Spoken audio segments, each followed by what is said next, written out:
Hello Scorpio. Scorpio यानी वृश्चिक राशि में सूरज को ट्रिप्लस इन द टैरो से। तो आज हम स्कॉर्पियो यानी वृश्चिक राशि के लिए सिंगल्स की जनरल लव रीडिंग करेंगे। जो सिंगल है, विडो या विडोवर या डाइवोर्सी रहे हैं, रीजन चाहे कोई भी रहा है, लेकिन अपने आप को सिंगल मानते हैं, या वो अभी तक अनमैरिड कुंवारे हैं, अभी तक उन्होंने शादी विवाह नहीं किया है, तो ये रीडिंग उनके लिए है।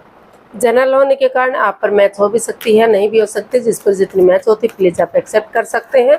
सनसाइन, मूनसाइन या नाम राशि जिसे चाहें देख सकते हैं।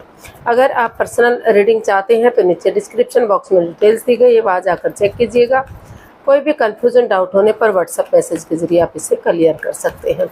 और ये रीडिंग हम 28 से लेकर 4 जुलाई 2025 तक के लिए देखेंगे।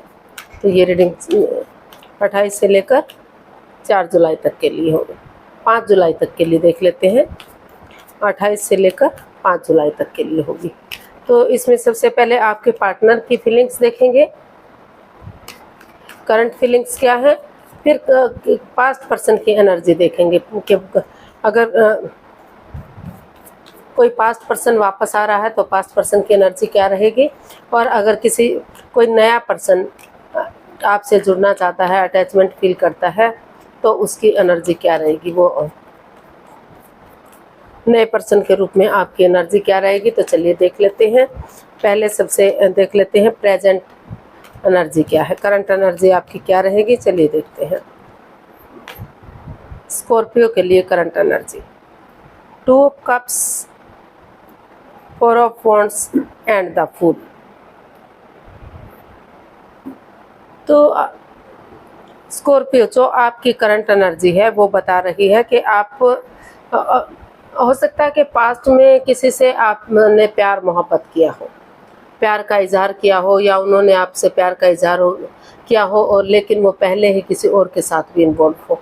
तो वहाँ उन चीज़ों को ठीक करने में आपका फोकस है। आपको महसूस हो रहा है कि अगर आप एक दूसरे को माफ़ कर देंगे, एक दूसरे से माफ़ी मांग लेंगे, तो चीज़ें काफ़ी हद तक ठीक हो सकती हैं। और आपको लग रहा है कि अगर आप नई बिगनिंग करेंगे, नई शुरुआत करेंगे, शुरू से शुरू करेंगे रिश्ते को, तो चीज़ें सही की जा सकती हैं, उसमें स्टेबिलिटी लाई जा सकती है, खुशहाली आ सकती है, चीज़ें सही हो सकती हैं। तो चीज़ों को सही करने पर आपका फोकस है। आपको लग रहा है कि आपकी एनर्जी बता रही है कि आपको महसूस हो रहा है कि आपको थोड़ा सा रिस्क लेना चाहिए, एक बिगिनिंग करनी चाहिए, एक शुरुआत करनी चाहिए। और अगर कोई पास्ट में कोई गलती हुई है तो माफ़ी मांग लेनी चाहिए या माफ़ कर देना चाहिए, और आगे बढ़ जाना चाहिए, ताकि जिसके साथ भी आप रिलेशन बनाए तो वो स्ट्रॉन्ग और मजबूत हो सके, फ्रूटफुल और कामयाब हो सके। तो इस तरह की आपकी एनर्जी दिखाई दे रही है। उन चीज़ों पर फोकस करने की, रिश्ते को आगे बढ़ाने की, रिश्ते को अच्छा बनाने की, कोई गलती हुई है तो उसे ख़त्म कर देने की, और चीज़ों को आगे बढ़ाने की। तो आपकी प्रेजेंट करंट एनर्जी बता रही है चीज़ों को स्टेबल बनाने के लिए। आपको महसूस हो रहा है कि आपको ग्रोथ, सक्सेस, प्रॉस्पेरिटी चाहिए, इसलिए आपको लग रहा है कि अगर आप बिगनिंग करेंगे, शुरुआत करेंगे, तो चीज़ें सही हो सकती हैं, और पुरानी उन चीज़ों को ख़त्म कर देना चाहिए जो बाधाएं, रुकावटें, दिक्कतें दे रही हैं। तो देख लेते हैं, अगर कोई नया पर्सन आप इन दिनों आपकी लाइफ में आ रहा है तो नए पार्टनर के रूप में एनर्जी क्या रहेगी, नए रिलेशनशिप एरिया के लिए एनर्जी क्या रहेगी। चलिए देखते हैं। 10 of cups, S of cups and the hanged one. तो नए पर्सन के रूप में एनर्जी बता रही है कि हो सकता है कि पास्ट में ये रिश्ता आप होल्ड पर रखे हुए थे, परेशान थे, दुखी थे, आपको लग रहा था, आपको महसूस हो रहा है कि स्पिरिचुअल ग्रोथ, हीलिंग, मेडिटेशन होनी चाहिए, ताकि आप रिश्ते में नई बिगनिंग, नई शुरुआत कर सके, और रिश्ते को आगे बढ़ा सके, रिश्ता खुशहाल हो सके, हैप्पीनेस आ सके, लॉन्ग लाइफ और स्टेबल हो सके। तो यहाँ आप जो नए पर्सन के रूप में जो एनर्जी है, जो रुकी हुई, थमी हुई सी लग रही थी, तो वहाँ आप हीलिंग मेडिटेशन चाहते हैं। अपना नज़ारा चेंज नहीं कर सकते तो नज़रिया चेंज करना चाहते हैं। आपको लगता है कि अगर नज़रिया चेंज करते हुए नए पर्सन के रूप में आप इसे एक्सेप्ट करेंगे, एक बिगनिंग, एक शुरुआत करेंगे, तो वो वही बिगिनिंग, वही शुरुआत आपको जाकर आगे खुशी दे सकती है, प्रॉस्पेरिटी दे सकती है, खुशहाली दे सकती है, रिश्ता हैप्पी आगे बढ़ सकता है।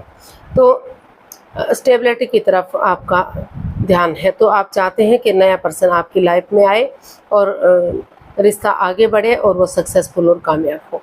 तो जो चीज़ें आपकी सही नहीं थी तो उनको हीलिंग मेडिटेशन करते हुए, नज़रिया चेंज करते हुए आप उनको आगे बढ़ाना चाहते हैं, ताकि नए पर्सन के रूप में एनर्जी स्ट्रॉन्ग और मजबूत हो और रिश्ता ग्रोथ सक्सेस की तरफ बढ़े। तो देख लेते हैं, अगर कोई पास्ट पर्सन वापस आ रहा है तो पास्ट पर्सन की एनर्जी क्या रहेगी। अगर किसी पास्ट पर्सन से आप डील करते थे, अटैचमेंट या जुड़ा हुआ महसूस कर रहे थे, तो उसकी वापस आने की एनर्जी क्या है। 10 of Swords, 3 of Pentacles and Queen of Wands।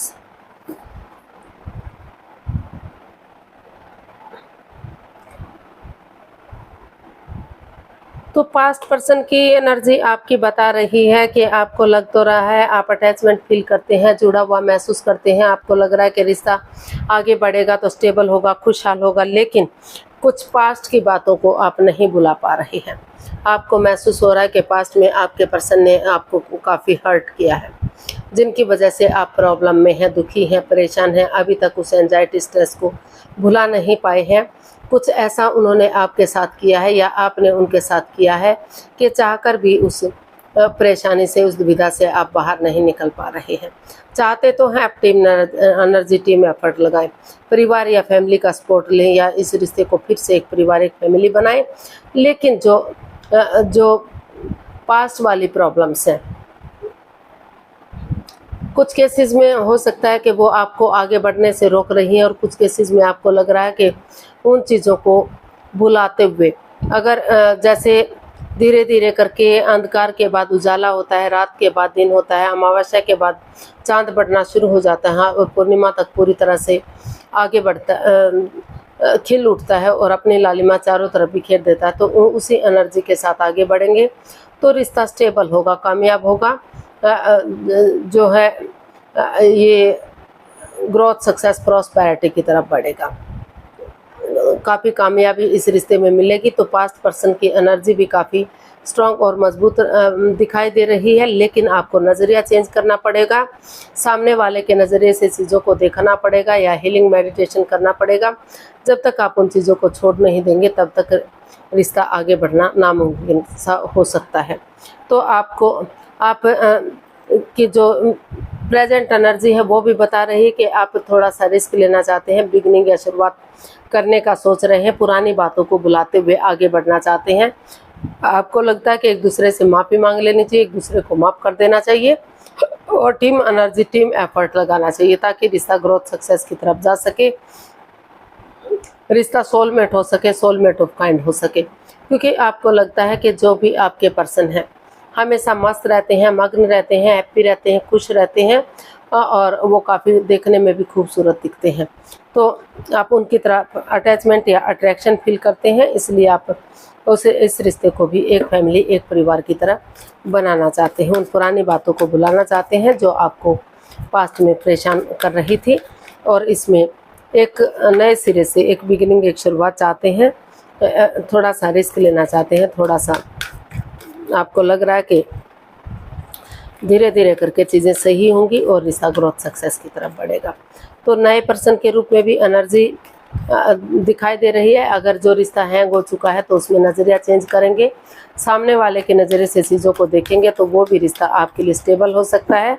और पास्ट पर्सन की भी एनर्जी बता रही है कि नए सिरे से शुरू करेंगे इन चीज़ों को, तो वो भी रिश्ता आपके लिए जा सकता है। आप किस रिश्ते की तरफ जाएंगे वो आपका अपना मैटर है।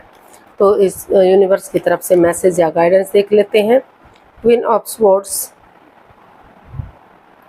6 of wands and wheel of Fortune.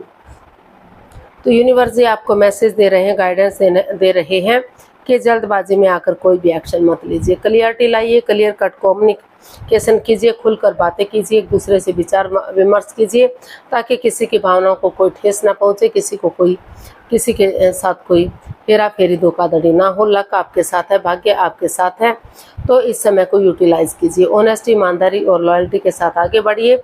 जो भी इस रिश्ते में लस्ट या एडिक्शन है, चाहे वो गैम्बलिंग, स्मोकिंग, ड्रिंकिंग, नेगेटिव लोगों में बैठना या नेगेटिव सोचना, उन चीज़ों को ख़त्म कर दीजिए। और अगर आप आगे बढ़ेंगे तो ये रिश्ता विक्टोरियस बनेगा, सक्सेसफुल होगा, खुशहाल बनेगा।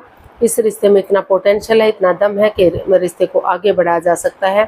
शहनाइयाँ बच सकती हैं, खुशहाली हो सकती है। जिनका शादी विवाह नहीं हुआ है, लव रिलेशनशिप में है, उनका शादी विवाह हो सकता है। और जो शादीशुदा थे, तो जो अनबन सी हो गई थी, तू मैं हो गई थी, तो उनके रिश्तों में काफ़ी सुधार देखने को मिल सकता है और खुशहाली फिर से आ सकती है।